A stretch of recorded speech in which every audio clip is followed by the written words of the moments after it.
You are a failure as a father. I'm so sick of people like you thinking that you can be copywriters. This is a profession. You're not freaking trying to become a doctor in 3 months and make bank. So what makes you think that copywriting is any less of a profession? I just got sick of it. And there were Facebook threads about me, people posting all around the internet, calling me racist, calling me privileged, saying like, he's just a jerk. He's gone about this in completely the wrong way. It's just poetry. Like the fact that they're writing on Facebook about me saying, he's done this the wrong way while they are advertising me. It's like the irony is just perfect.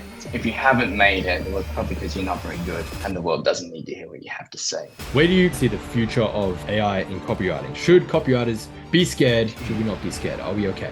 There are some people who should be scared and some who shouldn't. If that's how you write copy, you just are relying on things like that. You should be worried about AI. If you're offended, too bad. That's on you. Work on your own feelings. Get a thicker skin. I'm unapologetic about that. So eventually, AI will take over the copywriting bar exam, if such an exam existed. The great fires of Perth come blazing through and they blaze nothing to the ground apart from your email list. You have to start again from scratch. How would you go about growing your list again to get back to where you are in the shortest amount of time? Ladies and gentlemen, this man needs no introduction, but I have with me the notorious copywriter that everyone loves to hate and hates to love. He is Australia's #1 copywriter, inventor of the mighty parallel welcome sequence, wrote the copy for the launch, best-selling book in Australian history, The Barefoot Investor, and might I add, has some very mighty testimonials to his name, some of which include You Suck by Ben Settle, Get Out of My Inbox, You Creep by Brian Kurtz, What Is This Trash by Drayton Bird, Terrible, Ramit Sethi, Too Long Didn't Read by Chris Orzechowski, and I Hope My Readers Never See Your Crap by Troy Erickson. Daniel, thank you for taking the time. They were from slides that I did a presentation for Troy's mastermind, and I don't know if you saw the presentation because they were juxtaposed against real testimonials from said people afterwards. Okay. I don't know if you just come across this slide somehow. It's like, wow, people hate him. Yeah, I made all those up. I just want to say that I did not write that book that you flashed, and like Scott would kill me if he's like, you've been telling people you wrote my book. I didn't write this book. No, you wrote, I wrote the copy for the launch of it. I don't know if I said that right. That was the first job he hired me for, to write the launch emails for that. But back at that time, it was largely him in the driver's seat. I kind of strategized the last one, the Barefoot Kids, which I've got it up there. It's under the Cooper shell. It's the top one there. I took a lot more of the control in that one in guiding how to do it. But yeah, I just want to clear that up. Sometimes people say that I wrote the books, and I'm like, I didn't write the books. Yeah, it's a killer book either way. And obviously, legend has it did pretty well. I mean, sold 1.6 million copies, it says here on the cover. So I think it's more than 2 million now. It is now the best-selling Australian book of all time. So very cool project to have been involved in. 100%. Well, dude, with those glowing testimonials out the way, and I myself, by the way, I am according to the internet, a scammer, scumbag, doesn't know how to run a business, all of which, of course, coming from people who've never worked with me. So we both have our fair share of testimonials. I did come across you in a Reddit thread that was asking if you're legit. And anyone in our copywriting who has a thread about them, it's like, are they legit? You just know what the answers are going to be. And because I've had my own issues with our copywriting, it was a saga that I went through well over a year ago, and I just would trash them all the time. And I ended up getting banned from that sub. Like, it was the official rule number 9 of our copywriting for a while. It was, you may not mention Daniel Throssell. There was a whole story behind it. But yeah, I saw you. There was a thread about you. That's the first time I'd heard your name. And to your credit, it was the first time I'd actually seen someone get on there and say good things about someone. Yeah. Someone who worked with you was like, yeah, sure, I've worked with Sean. You guys are all trashing him, but he helped me out a lot. So I thought that was cool. Yes, someone say something nice about you in our copywriting, that has to be a first for a copywriting guru. I'm trying to call myself. No one's ever said anything good about me in our copywriting, for sure. Oh, I think they do. But yeah, it's interesting. I came across that exact thread about a year ago as well. And I was like, oh boy, here we go. What are people saying? There's actually 4 threads about me now. And yeah, I was really pleasantly surprised because all the comments in there from people who had actually worked with me was saying really great things. I mean, as they should, because they've got great results. And it's only the people, of course, who have never actually worked with me who are just trashing my name, dragging it through the mud. This guy doesn't know anything. You know what I mean? But yeah, anyway. We both have our experiences with Reddit. I think you and Sean are cool now. Legend has it, r/copywriting is looking for a new mod. Persuasive pages Yes. might just have an opening there. Oh, So, I've discussed the idea with him of trying to persuade him to let me take it over, but I think he was a bit too wise for that. that would Rule be number one would be go to this website, go to my opt-in page, do that for as long until they kick me off. That would be a lot of fun. I mean, really, with those glowing testimonials out the way, this is essentially just going to be two of the world's shittiest marketers and overall worst human beings talking to each other. So there's probably no value to be had here at all. And I'll just stop watching now and follow you guys. So with that out the way, I actually started it like that, mentioning those kind of testimonials on purpose, because obviously I know you have a very blunt, and I actually really like it, style of marketing, that tells people up front, hey, dude, this probably isn't for you if you are XYZ, if you're easily offended, if you don't speak English well, etc., and you should just piss off this page right now, to be frank. And I think I heard in another podcast, you kind of became that way because of a lot of the, let's say, aggressive marketing practices that you found in the financial world from companies like Agora, like Motley Fool, who kind of preyed on the, let's say, beginners. And you just got sick of that, right? And you took a full 180 and you're like, dude, I'm just going to do this my way. And I'm going to be completely candid up front with everyone. And I think that's really charming. And I really appreciate that style of marketing. Yeah, I didn't really want to cater to beginners for a number of reasons. I don't know that I'd say it's all completely a reaction against financial copywriting, but definitely having worked at the Barefoot Investor, where we were in the financial world and we did it very differently. I've taken a lot of inspiration from how Scott does his business, which was he was the good, trustworthy, likable guy fighting for the average person in an industry where, they are really out to take advantage of you. And I see the copywriting industry very similar to that. And I always did that, it's always been pitched as a kind of get rich quick thing. A lot of similarities to the financial market. And so I did. Yeah, you are right. I took a much harder line than Scott, though. And that's probably an influence from Ben Settle in terms of telling people to go away. And yeah, I've just leaned into it, I guess. Yeah. Yeah, 100%. And I know you recently made a very interesting move with your email list and sparked a lot of controversy, which we will talk about. Before we get into the juicy stuff, because I have some interesting questions that I want to ask, I want to try and cover some ground that hasn't already been covered on other podcasts and things you've talked about before. But even though I could probably reel off your backstory in my sleep, given how much podcasts I've listened to and stuff in the last 48 hours, I think it's probably better coming from the horse's mouth. So for the people who don't know your backstory, how you got started, do you want to do like a quick 2-minute sort of overview? Sure. Bring us up. I was I was an engineer at Chevron. I'm an engineer by trade. I have an electrical engineering degree. Did very, very well. I got first class honors. That's my degree right there. So I worked at Chevron as an engineer for a couple of years, and I was fly in, fly out. So we get on this dinky little plane, flying for 2 hours over the Indian Ocean and land on this little remote island called Barrow Island, which is a nature reserve, a quarantine. The government had to set up special laws to even allow Chevron to work there. So there was nothing there. There were no towns. There was nothing. There was literally a camp in the middle of this island, and you got on a bus every day at 5 a.m. and drove to the plant where you would work for 12 hours and then go home at 5 p.m. Repeat that 28 days in a row. And not surprisingly, I didn't really like my job. It was not exactly the most fun thing in the world to be there, like surrounded by red dirt and nothing else, and doing all this boring stuff.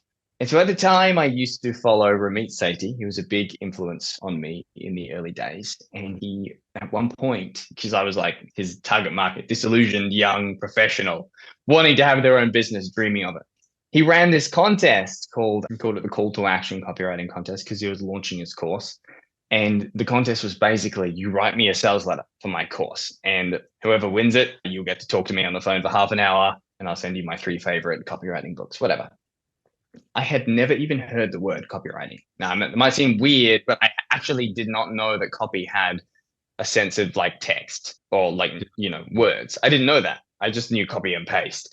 So I was like, I don't know what copywriting is, but heck, I would love to talk to Ramit and win something. So I just kind of did my own thing and wrote a sales letter, which is, again, was a thing that I had not even heard of. I did a bit of Googling and I was like, okay, well, I don't really know how to do this, but I'm going to do it my way. So I kind of told a story and tried to argue. And I was looking at some of the other entries. They were all public. And it was very, very hypey direct response stuff. And it was like, if you want the secret trick that's going to 2x, 5x, or even 10x your business in the next 30 minutes, listen to this. And I was like, I read it and I was like, oh my gosh, I'm going to get so smoked. I didn't do any of that stuff. I just told this story. Mine was called How I Got My Wife to Let Me Spend $200 on an ebook. Yeah. And it told a story. And I remember listening in the office when Ramit did his little webinar. I was supposed to be out on site inspecting a cable, and like the bus was about to leave. And I'm just sitting there listening to, come on, Ramit, get to it. And he says that I had won, and I like nearly screamed in the office. And so I won this contest, never having heard what copy was, with my first ever piece of copy. And so I got to speak to Ramit on Skype, and he's like, cool, so we're talking for half an hour about copy. What do you want to ask me? And I was like, yeah, I didn't even know copy is a thing. So like, what is copy and how can I do that? Court, man. And he's like, oh, it's going to be this kind of conversation. So he basically told me about some copywriters to check out, and he gave me some advice on what to do.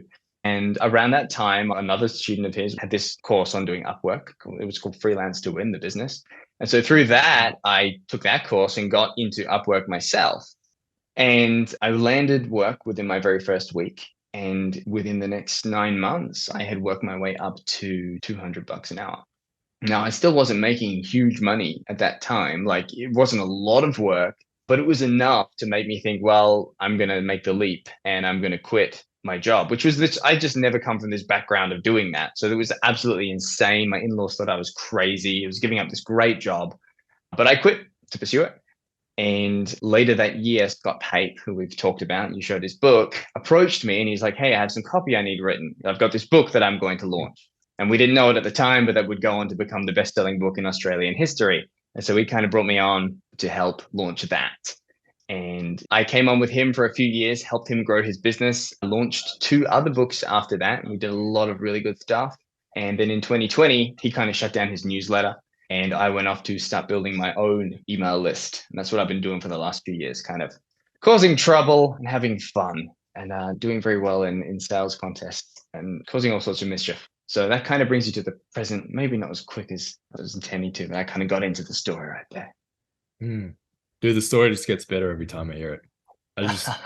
I think it gets better every time it goes through my head. I'm like, I can embellish this part. Dude, the part, like, didn't even know what copywriting was, came in, smoked everyone, won his first ever sales page contest. I was like, at what point do you know you're a natural? You know what I mean? And it's kind of funny, actually, as well. I guess we have a similar backstory in the sense that I also used to study engineering. We just have slightly different versions of it. But I dropped out after a year and actually started pursuing music. So I did a full 180. But it was the same thing in terms of like everyone kind of thought I was throwing my life away, prestigious future, prestigious degree, etc. And my version was just like, I needed a way of making money on the side so I could support my music career, which I'm still doing. And basically ate shit for, a year, starting and failing every different business under the sun until eventually stumbled upon copywriting. And I was like, rather than trying to go at this by myself, why don't I actually hire someone who knows what the hell they're doing? And then I can learn from them. That was Jason Capital back in the day. But that's kind of how I eventually transitioned into coaching and got to where I am. But yeah, it's interesting we both did the engineering thing. Let's say non-buying countries, such as Pakistan, India, Nigeria, the big offenders on most people's lists, and publicly announced it. Now, here's the thing I want to highlight is that this is quite a typical marketing move and something that almost everyone I know who is an offer owner pretty much does. Whether it's they just don't run ads to those countries, or, I mean, even me, like, you can't even follow me on Instagram if you're from those places and you're under 25 years old, just because, as you said, the data says they don't buy. They can't afford something that is multiple thousands of dollars when their annual salary is less than the thing I'm selling. And so it just kind of makes sense. It's just a bit of a waste of everyone's time for me to be having a sales conversation with, someone that's like the price of a house for them in the equivalent currency. So the only difference is you decided to make this public and announced it to your list, and you were met with an uproar.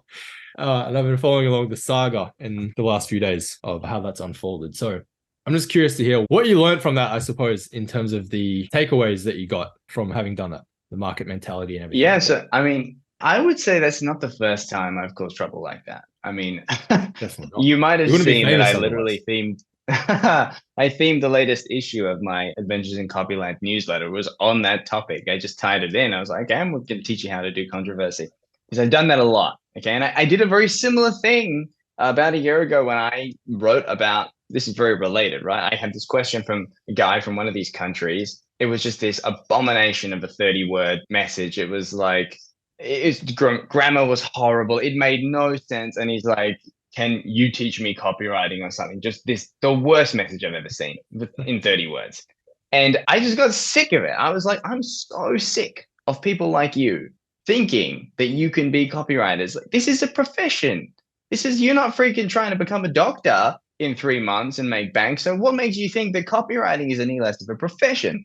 So I basically wrote about it and made fun of it and said, look, people like this should not be in copywriting. And that just got huge. It was very, very similar to the one I've just done. And it had people posting all around the internet, calling me racist, calling me privileged, saying I was so hurtful. To me, like, a big thing about this, right, is ultimately you need to understand that, yeah, I'm trying to be a stirrer, but everything comes from a desire to do good by people. Like, I'm not out there saying like we should kill all these people or something like that, something that's just plain racist. Okay. I'm saying they shouldn't be copywriters or they shouldn't be on my list or whatever the case may be. Like, if your English sucks, you shouldn't be an English speaking copywriter. That's logical. And it's because I truly believe it. So I just want to be clear. Like, I'm not trying to be a jerk. I'm actually trying to do the right thing. Because if you're on my list for 2 years and you never buy anything, but all you do is see what I'm doing and just copy me, you're going to shoot yourself in the foot so bad. And I've had this so many times that all these copywriters will be like, wow, you've opened my mind to what copywriting can be. I went and wrote a funny story like you for my client and he hated it. He just doesn't get it. I was like, no, you don't get it. You can't just do that in every market. So the whole point is, there was this underlying desire to do the right thing. But obviously, you need to, as a marketer, you want to get people talking about you. So I'm not going to deny that I did it. As you said, it's something that everyone does, but not everyone broadcasts it. But I was like, I bet a lot of people will talk about this if I say it. Because I did think of doing it quietly. The biggest criticism I've had over the last 2 weeks is, why did you have to go shout from the rooftops like that? Why couldn't you just do it quietly like everyone else? And I was like, well, guess what? You're not posting on Facebook about anyone else doing it, but you're talking about me. So big win as far as I'm concerned. So that was one big thing that comes out of these controversies for me, is that you have to have this rough edge, as it were, to your message that is going to step on some toes, that is going to offend people, that is going to rough them up a little bit. And frankly, like, I just completely reject the idea that hurting someone's feelings is a bad thing. It's like, if your feelings are hurt, that's on you. Work on your own feelings. Get a thicker skin. Okay. And I'm unapologetic about that. Like, if you're offended, too bad. Okay. You can offend me as much as you like, and I'll just take it. I don't care. Okay. I might get offended, brother. Okay. It's my fault that I got offended. It's not your fault. You're allowed to say what you want. So I don't accept that. And so with that in mind, I am willing to be a little bit offensive, a little bit hurtful, or whatever, like not in a nasty way. Like, again, everything's coming from this desire to do good, but you have to make people hurt a little bit, make them a bit rattled, make them a bit angry if you want them to talk about you. That's one of the big things that's always in my mind when I'm doing this. And so when I see people on Facebook, and there were Facebook threads about me saying like, he's just a jerk, he's gone about this in completely the wrong way. And I'm like, it's just poetry to me. Like, the fact that they're writing on Facebook about me saying he's done this the wrong way while they are advertising me, it's like the irony is just perfect. That is a big thing that comes out of it for me, is that you have to be a little bit of a jerk. And the other thing is that, these kind of things are very hard to make happen. I've only been through a few where I've had these real threads blossoming about me. And so when it happens, I am trying to like dump as much fuel on the fire as I can. So you said you've been following along with the saga. You will have seen I actually upped my email volume. I actually took it really far because I was experimenting this time. I was like, how far can I push it before people get completely sick of it? And I think I sent like 17 emails about it in a week because I was combining it with a promotion for my newsletter. And I usually email quite heavily. I'm just trying to pull up my unsubscribes over that time. I mean, I've got like 21, 20, 29. That's like 70 right there. 82, 86, 94. So like, it looks like about 150 or 160 unsubscribes I got over the week, which was pretty intense. It's a lot of people jumping up, obviously, as well as the people I banned. And so there was definitely an obnoxious element to it. But what I also found, which I think your viewers will find interesting, is at the end of that week, while I'm, just going so hard on it. And even me, I was like, man, part of me is getting a little bit like, oh, I'll be glad when I can stop talking about it. But it was an experiment. Like, how much can I talk about something like this before people get bored? And on the very last day I was doing it, I've sent like 7 emails that day to promote my newsletter or something. I have people emailing me saying, I'm reading every single word. This is better than Netflix. This drama, I just can't look away. And so there are also people saying like, oh man, I've been tuning out. I've tuned out for the last, 6 emails. I just get too negative for me. And they tell me they stopped reading. And I, well, what would be the point in me changing it then? You're not even reading. Why would I change it for you? So people were still following along. And so my conclusion is that I get bored when you're in the middle of drama like that. It's easier for you to get bored before other people. And everyone finds it fascinating. Even the people who said they hated it and they weren't reading.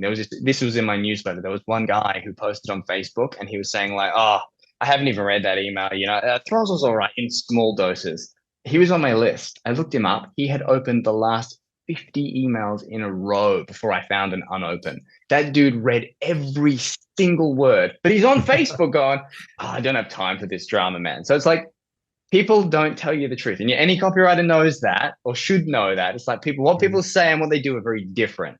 So I think if I can sum it all up is that I have managed to do what a lot of copywriters and marketers haven't or aren't willing to do, which is to understand that when you're copying all this blowback from people who tell you they don't like it, they're either not your buyers or they're lying to you. And there's a lot of people who are following along and really enjoying it. And that was kind of a big takeaway from it for me. Absolutely. Yeah. And as we know, it's like the number one sin in marketing is being boring. And it's like, if you're just going to try and appeal to everyone, you're going to appeal to no one. I can't name anyone who's super famous or well-known or in the public eye who isn't hated and loved. That you got to have both sides because you got to draw a line in the sand and what you stand for and what you don't stand for. I mean, look at Tate, right? The most Googled man on the planet, et cetera, et cetera. He's blown up like crazy. Obviously, extremely controversial, but there's a lot of people who absolutely agree with what he says. A lot of people who just can't stand the guy, right? That's kind of how you got to be. I mean, you don't have to take it as far as him, but you got to be like that to a certain extent. Otherwise, what's the alternative? You just get ignored, right? And again, we're in the attention economy. And the name of the game here is get attention. Because if you don't get someone's attention, right, you think about the ADA formula or whatever, it's the first step. In order to influence someone to do anything, you first need their attention. If you don't have their attention, you can't do anything. None of the rest of the funnel or whatever you're teaching them, even if it's really valuable, emails are so valuable, but no one's going to read them if they're not paying attention. And so you first have to hook their attention. And doing what you did, it's like, if I see your name in my inbox, I'm just going to click it and read it because I'm like, oh, what's the goss today? And then you can embed the lessons and the sales and all that stuff in there. So yeah, I mean, to me, you just essentially did what I would consider to be a very rational move. From a business standpoint, like you said, it was data-driven decision. A lot of people flipped out. Most people do the same thing. And it's hard, for me, because like I was born in Africa. I was born in Zimbabwe, which is the poorest country in the world, pretty much. But I still have to do stuff like this because at the end of the day, it's like I'm running a business, not a charity. And if I want to help you on a deep level, I can't do it through an occasional email. You know what I mean? I need to work with you a little bit more closely in order to actually change your life. And so that means you need to buy something from me. And you can't do that if you can't afford it, etc. So it's just really a waste of both of our time to continue to have you on the list. And it's like, again, if someone was on the list for 2 years and they didn't buy anything, is their life going to change? Probably not. It's also the fact that, and this is a much deeper insight, Sean, a much deeper insight to this, is that I've managed to make marketing material into something that people get angry and scream at me for if I cut it off from them. And that's where like I've kind of changed the game in a way that most copywriters and marketers aren't realizing, because I have moved the conversation to be where it's a horrible thing that Daniel Throssell is not sending emails to these countries. And they get all outraged about that. When the real discussion is like, hang on, this is marketing material. Like these are sales pitches. It's like flipping out that the pizza store from the other town isn't delivering brochures about pizza anymore. Like no one's going to have an uproar about that, but they're having an uproar about mine. So it is really a testament to how, if you are good at it, you can make your marketing so valuable, so desirable that, people are foaming at the mouth when you tell them, hey, I'm not going to sell to you. I'm not going to send you my sales pitches anymore, because that's really what it is. It's not like free educational courses. It's really sales pitches that I send people every day. I just make them really entertaining so that they have that reaction. I think that's a big thing to kind of shine a spotlight on. Yeah, you definitely don't shy away from selling. You make that extremely apparent when you sign in. You're like, dude, I'm going to sell you shit when you sign up for my list. I'm going to email you every day, sometimes 3-4 times a day. And I'm going to sell you in every single email. And you're going to be okay with it because it's going to be a lot of fun. And people click, I agree, big tick. And now they're getting mad. You're not pitching them every day because they're not on your list anymore. Oh, it's crazy. But I mean, yeah, genius move across the board. You kind of segued into it a little bit there, but wanted to touch on kind of that entitlement mentality of subscribers and even people, like you read YouTube comments and stuff like that. And, it's like people commenting on this person's free content that they've provided value to you for free on the internet, on YouTube, on email. And it's like they expect so much for free without having to repay them in any kind of way. And it's like the second the person sells something or whatever, they're like, oh, you're a sellout. How dare you? Like, you know what I mean? I'd be curious to hear your take on just kind of the entitlement mentality of those types of people. And I mean, we both know it doesn't really benefit them, but I guess where that comes from and how we can change that for them, because it's not really going to serve them, that mindset. Well, where it comes from, I would argue, is just the fact that so many marketers assume that by moving the free line and giving away more for free, that they're going to get more people. And of course, you are going to get more views and more traffic, but you don't get people who buy. So a fundamental principle of my business, and I teach this in my email copywriting compendium, is the idea that I am never going to apologize for selling. And that is an expectation that you can put around your business. So the analogy I like to make is, this is good, dude, because you're an Australian and I can say Woolworths. And then they're like, what's Woolworths? Oh, is that like Costco or whatever flipping grocery stores they have? And is that like Walmart? I don't know what grocery stores they have, but I can tell you what Woolies is, and you know what it is. Okay, so Woolworths supermarket. You go into Woolworths and you see the bread or the cookies or the whatever is half price. Not a single person in the world goes into Woolworths, sees that the bread is on half price, and they say, they're trying to sell me something. I'm out of here. Okay, because you stepped in with the expectation that I'm going into a store. Everything here is for sale except the free fruit for kids, okay? Everything here is for sale. I have to buy it.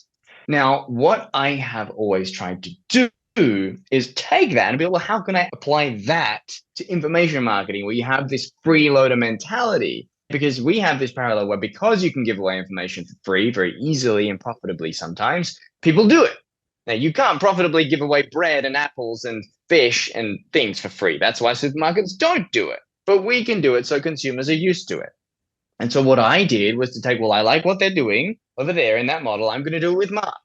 And so the expectation from day one in every single email is, you're here to buy, and that you are not going to shame me for it. Otherwise, you're out the door. Okay. If you try and get angry at me for selling, you are gone. And I also don't allow that expectation to ever creep in, because, from the very beginning, there's things on offer, and it's always you're there under the expectation that it's a store. So what I'm trying to do is basically take the expectation from Woolworths and apply it to an information marketing business. And people are incorrigible. You're not going to change freeloaders and freebie seekers. So the next best thing to do is just repel them and not cater to them. And frankly, that's basically how I approach the problem and have solved it as far as I'm concerned. Yeah, 100%. And again, it's like, it's been basically proven over and over again that free and cheap does not really help anyone. They could be getting the best value out there for free. Think about someone like Hormozy, who just gives all his best shit away for free online. You can still do that. However, because it's free, it's just human psychology. It's just human nature. People don't value it. They don't take any action on it. And therefore their life stays the same. Right? We value what we pay for. I've literally had a few friends who I've let into my program who I would ordinarily charge a few $1,000s for free, because they're like my friend. And not a single one of them has actually done anything with it or got any results, because they just haven't really taken it seriously, because they're like, oh, whatever, I got this program thing for free. I'll watch some videos, so I'll check it out. I'll put that one on the back burner, and nothing happens because there's no skin in the game. And if there's no skin in the game, there is no game, as far as I'm concerned.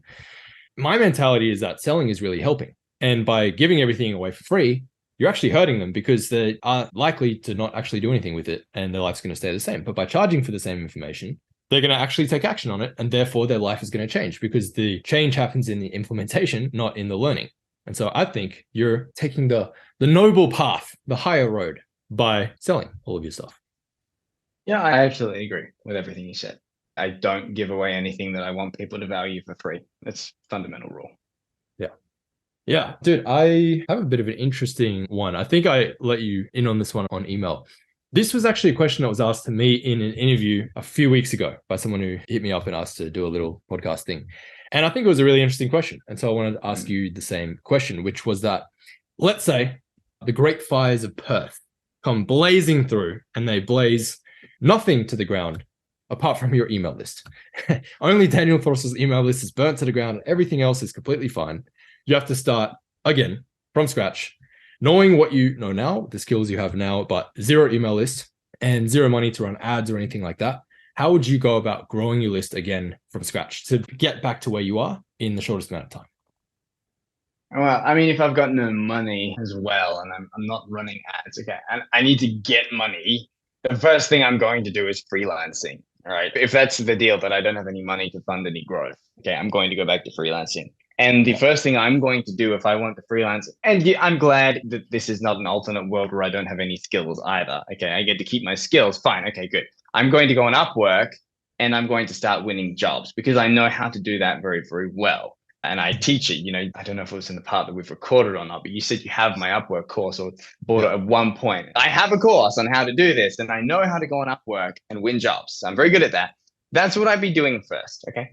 That's not going to do very much for my career other than make me money and maybe leveraging the testimonials I get there. So I'm probably going to support myself doing that for a while. And long term, what I want to do is build my email list back. Like I could probably get to 6 figures just freelancing on Upwork. Okay. I never did that because I got off Upwork so early because I moved over to working with Scott Pate. And frankly, I could say technically my answer could end there because I would get to 100K a year probably fastest just by using Upwork very well. Okay, you build up a bit of a reputation on there. You start getting the private invites that people don't see.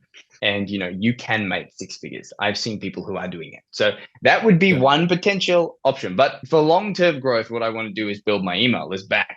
And I have a course on this too. It's called Email Celebrity. And I don't want to screw over my students by talking about everything in there. But one of the most powerful things that I've found, other than a tactic, which I called the referral magnet strategy, which was a way that I used to use, and I got a lot of publicity in groups. It's what got me banned from Reddit. And that's in my course. I'd probably do that. But what else I would be doing is trying to get exposure to other people's lists. That has been the best source of good traffic for me.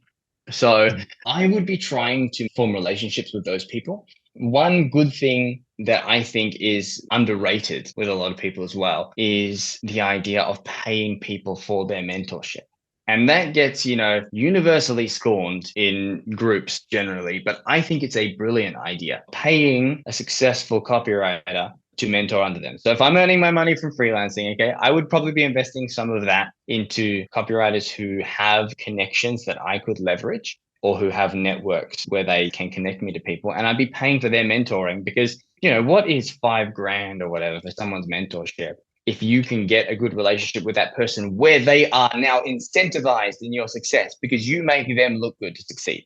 Okay, so there is just another shortcut that you could be taking.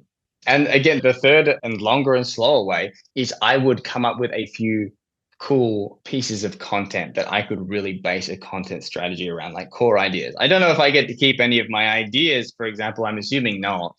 Okay, so I'm going to have to come up with some good content that I can start using to start building an email list around. And I would also be trying to network with people who I know have lists. I'd be joining their list and building a relationship with them with the view of eventually somehow getting them to promote me and my email list. And there are so many ways to do that. Like there's no cookie cutter way. It's like do this with every person. That's part of the reason it works. You build a genuine relationship. You see what someone wants. And it's just that basic persuasion question, right? Like, what can I do for you? Show them how to get what they want. Okay. It's the best way to get what you want. And so I've done that in the past where, I've talked to people and built relationships with them and had them mail for me. In fact, I'm actually talking to someone right now for whom I'm going to propose a similar thing where they want something from me and I'm going to say, can you mail or email this about me in exchange for that? Okay, so there's just so many ways to pull that off that I don't know, because I've never really given much thought to this, but like there's just so many ways that it could be done. It would more depend on what you want to do. If you want to freelance, then do that. And I go on Upwork and start freelancing. If you want to have a more not so Upwork centric, I'd go through someone's mentorship and succeed that way. And if you want to be the kind of guru route, which is build your own email list, which is what I like doing, then I'd do it the third way. And I'd be trying to form networks with people who can promote my email list. So there are some ideas, but the honest answer is there's so many different ways to build a list. Like that's why in my list building course, I do not teach one way, because it's about this idea that there's no one way to build a list and you could never repeat what you did again. If I started from scratch now, what I just described is not what I did even. You know, there are differences. So it's always going to be context specific. I think if you are talented and you are smart, you're going to figure it out, is my view. I mean, you can buy training that might help you and people will get you along the way, but as long as you're good at what you do and you work hard, you're going to get there. And if you're not, if you haven't made it, well, it's probably because you're not very good and the world doesn't need to hear what you have to say. That's harsh, but it's true. That's what we're here for. That's why we're talking to you right now. Yeah, dude, no, I completely agree. Especially what you said about the mentorship as well. It's like that, again, was the thing that changed everything for me. The rationale is pretty simple. It's like, if I can shortcut my learning curve by 2 years, 3 years for a few $1,000, it's like, what's more valuable, 3 years of my life or like you said, $5,000? It's like not even close. I think we got a bit of lag. It's just slowing down across the Nullarbor. But the only people who really criticize mentorships are people who've never done it, which is funny. I mean, ironically, I don't think I've ever done a paid mentorship with a copywriter, but that's because I had one when I worked under Scott, you know, for so many years, one-on-one as his right-hand man, and had him like just beat up my copy so much and send it back and just not spare any words for my feelings. And it was so good that he did that. You know, he didn't mince his words. He would say, this sucks. Don't write like this. You know, he was so harsh with a view to making me better and was so good for me. I'm so grateful that he didn't mince his word. And you need that. You need a mentor who has this tough love mentality. Every single successful copywriter tells the same thing. They had a mentor who didn't say, oh, this was a good job. You know, you did really well. You tried your best. They said, this sucks. Don't do this again.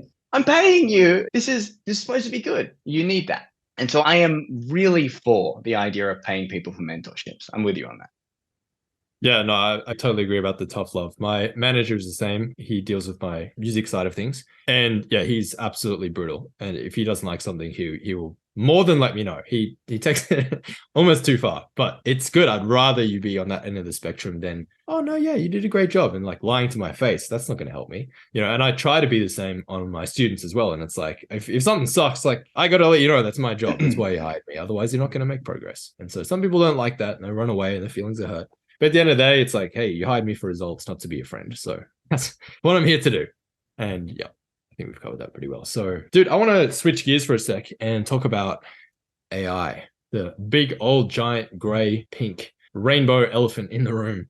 And I know you just released a bit of a training this morning. You sent it out to your list talking about GPT-4. And I know you've changed your perspective slightly over the last couple of months as it's advanced. And you made some really interesting points. I gave it a listen this morning, really talking about how most of the advances, like you said, are in things that are the non-fundamentals. The way I see AI, it's really just like a glorified, super speedy, convenient search engine. And it shouldn't really be used to replicate. Your big argument was human emotions and stuff like that. So when you're doing market research, for example, it doesn't know what it's like to be working a 9 to 5 and then go home and you have nothing left at the end of the month after rent's paid, and your wife looks at you like you're a deadbeat loser, and your kids look up at you and, Daddy, I'm cold. And you know what I mean? Because you can't afford the heating. And it's like, it doesn't understand that.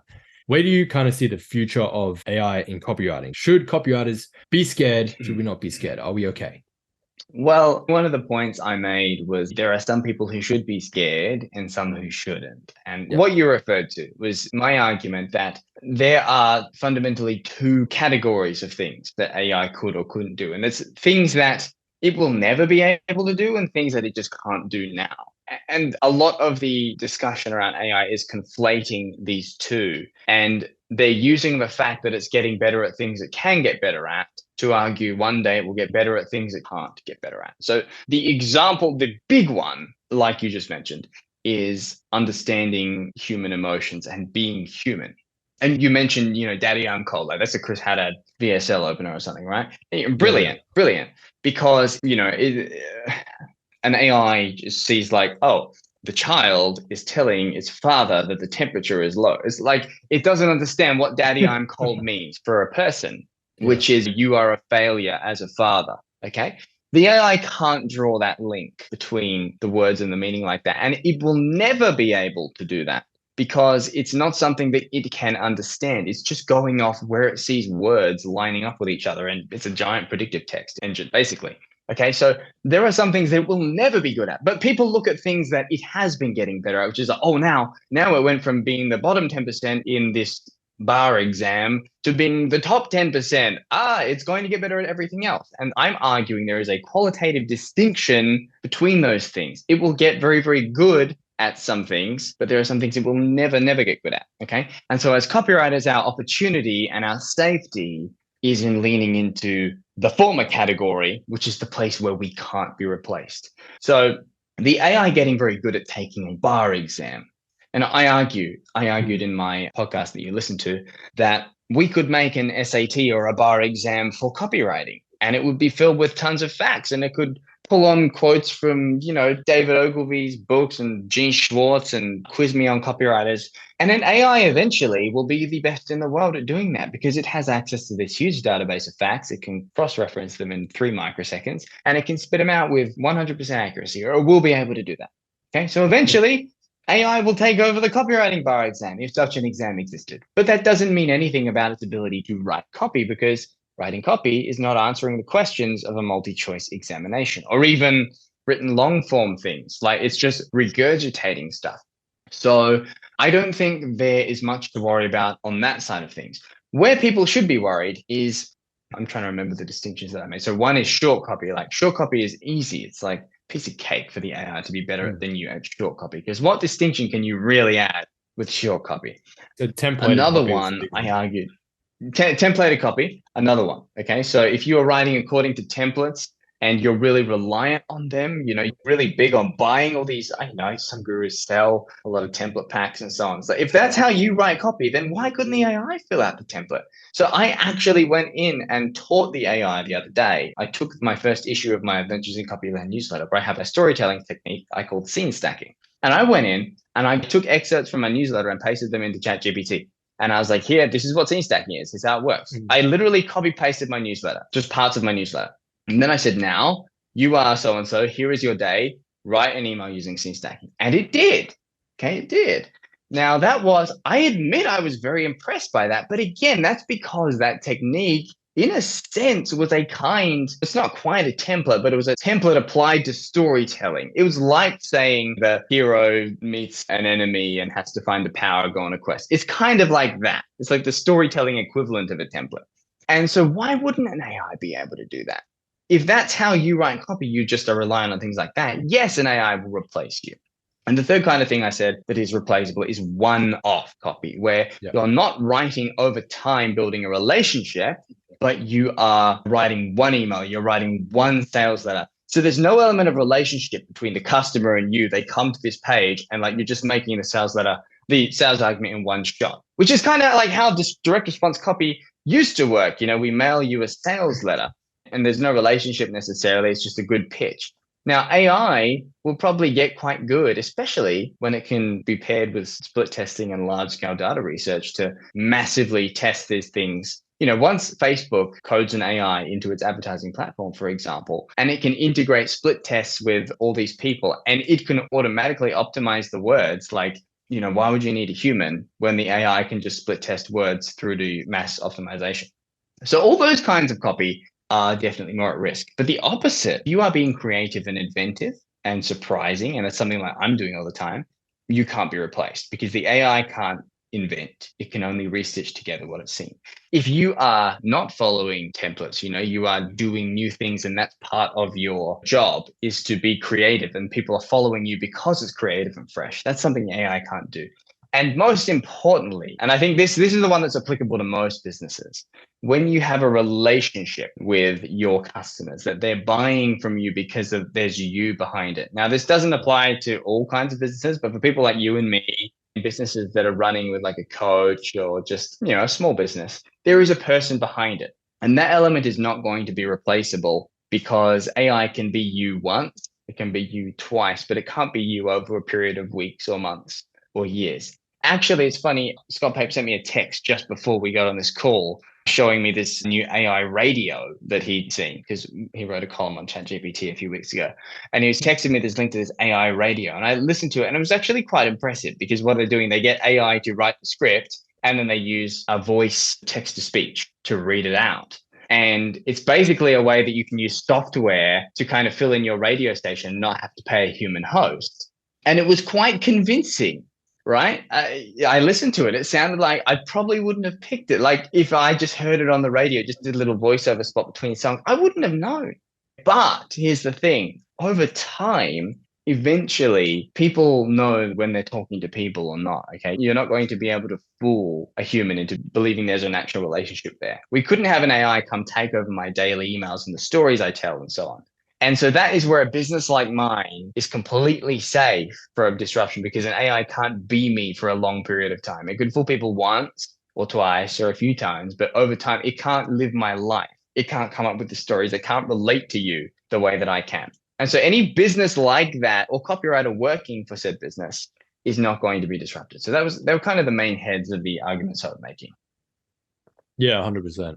It's funny, like I've been talking about AI on my YouTube channels and stuff like that for probably a couple of years. And it's like 2 years ago, no one really gave a shit, like got hardly any views or clicks or opens. It was like, AI, whatever. I'm talking about Jasper and hey, I've used this. And while it's pretty rough around the edges, I think this has some potential, And it's like, I've been trying to warn people that like, you need to at least be at the skill level necessary where, if you're just writing vanilla cookie cutter copy, you are in danger. You are going to be replaced. Because if you can write some vanilla templated boring thing with no personality, which just follows a common structure, it's like, yeah, of course the computer can do that. And you should be worried about AI. But that's why, you need to not be in the bottom, let's say 50% or whatever of copywriters, level up your skill set and write with more personality, more vigor, more color to get to the point where you can't be simply replaced, as you said, right? Yeah. Exactly. Dude, it's funny. I actually asked ChatGPT, I've got it here in front of me.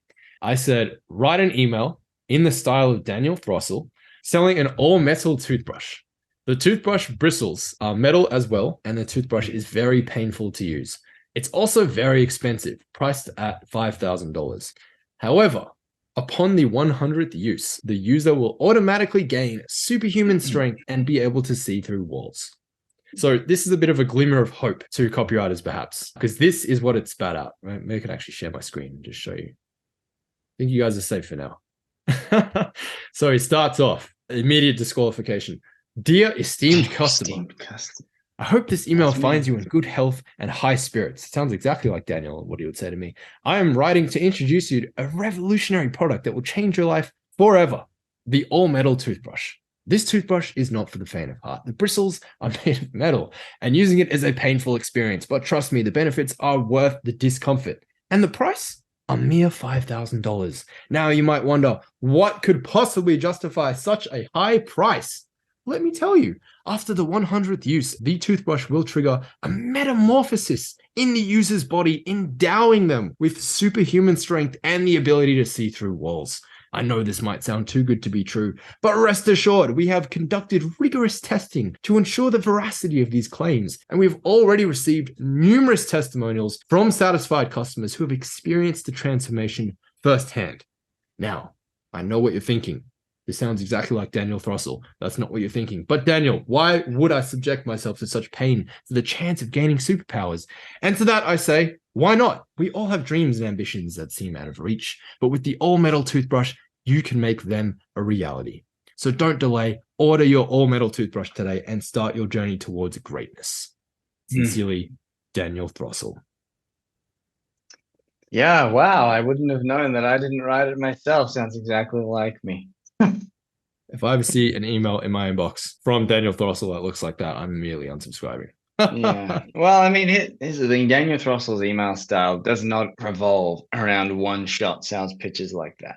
The whole point of my method is that it kind of eliminates the need for sales pitches because it's about making me the person that you trust and like and esteem as an authority. And then I say to you, you should buy this, it'll be good for you, and they buy. Like that's really part of the magic of how my emails work. I don't do a lot of sales argument selling. So the AI kind of failed at that fundamental step. And if I were selling a flipping toothbrush like that, it's not how I would do it. Firstly, I wouldn't be selling it as a toothbrush. I'd be selling it as a superpower kit. And I'd probably be selling it using status. And I would get someone who, well, the fact that it's a superpower tool probably kind of changed the whole game. If we were just selling an uncomfortable metal toothbrush, I'd be getting someone who the reader wants to be like and making them use the toothbrush. That would be the easiest way to do it. But yeah, the AI failed on many, many counts there for me. Got some work to do, we could say. Do you ever reread your emails just for fun? Oh, I reread my emails for fun all the time. I bet you have a lot of fun with that.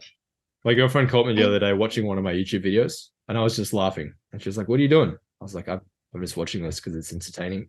I'm a narcissistic asshole. No other reason.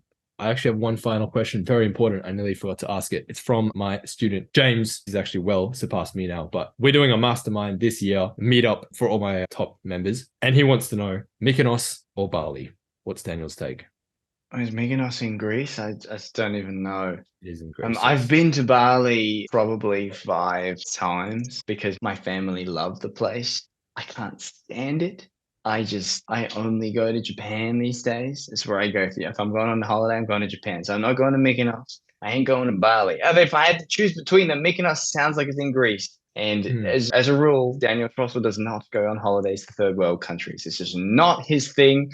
Nothing against the people there. I mean, you can't get on my email list. I'm not holidaying there. But other than that, I got nothing against you. But I just like going places where I can drink the water and not get dysentery. So it's got to be Mykonos for me if I have to choose, even though I don't even know where that is.